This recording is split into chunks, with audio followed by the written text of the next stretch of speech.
राम राम, नमस्कार सभी किसान मित्रों को। आज 19 दिसंबर 2024 का दिन है और जीरे से संबंधित एक छोटी सी जानकारी इस वीडियो में मैं आपको दे रहा हूँ।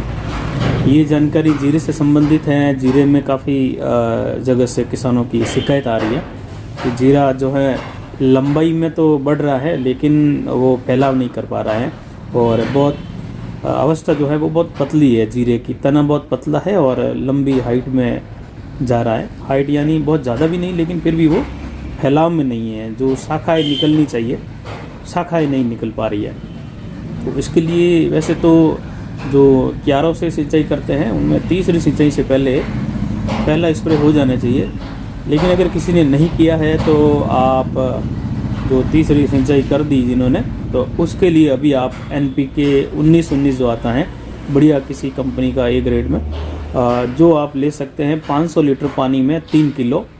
और उसके साथ कैल्शियम नाइट्रेट लेना है आपको 1.5 से 2 किलो, जो दानेदार आता है यूरिया की तरह लेकिन दाना बड़ा आता है उसका।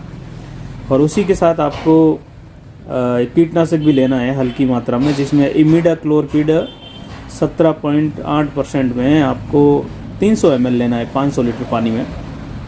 साथ में थायोमेथाक्साम 25% जो आता है उसको लेना है आपको 300 ग्राम, वो भी 500 लीटर पानी में ही। तो 500 लीटर पानी के बारे में ही जो है, या 500 लीटर की जो स्प्रे टंकी आती है उसके बारे में बता रहा हूँ। तो 300 ग्राम इमिडा, 300 ग्राम थायोमेथाक्साम लेना है और साथ में आपको एक फंगिसाइड लेना है। तो पहले स्प्रे के तौर पर आप देखें तो कार्बेंडाजिम प्लस मैनकोजेब, ये आपको लेना है 1 किलो से 1.25 किलो तक, यानी 1000 ग्राम से 1250 ग्राम तक 500 लीटर पानी में। और फिर ये सब मिलाकर जो है आप गहरा स्प्रे जीरे पर कर दीजिए। और ठीक 7वें-8वें दिन आपको दोबारा NPK 19-19 लेना है। उसके साथ में आपको बढ़िया कंपनी का माइक्रो न्यूट्रिएंट लेना है, जिसमें NPK 19-19 की मात्रा फिर से 500 लीटर पानी में वही रहेगी 3 किलो के आसपास। और माइक्रो न्यूट्रिएंट आपको लेना है उसमें बढ़िया कंपनी का 250 से 300 ग्राम तक। और ये लगभग 7 से 8, या सबसे बढ़िया नागार्जुन कंपनी का आप ले लीजिए, इक्वल ऐड करके आता है, 10 तरह के कंटेन उसमें आते हैं। उसकी मात्रा आपको 300 ग्राम से 500 ग्राम तक ले सकते हैं। वैसे जीरा कमज़ोर है अभी इस समय, तो फिर आपको जो है उसमें 500 ग्राम लेना है। और उसके साथ में NPK ले लिया। फिर उसके साथ में आपको लेना है जिब्रेलिक एसिड, जो 0.001% करके आता है मार्केट में, वो आपको 1.5 लीटर लेना है 500 लीटर पानी में।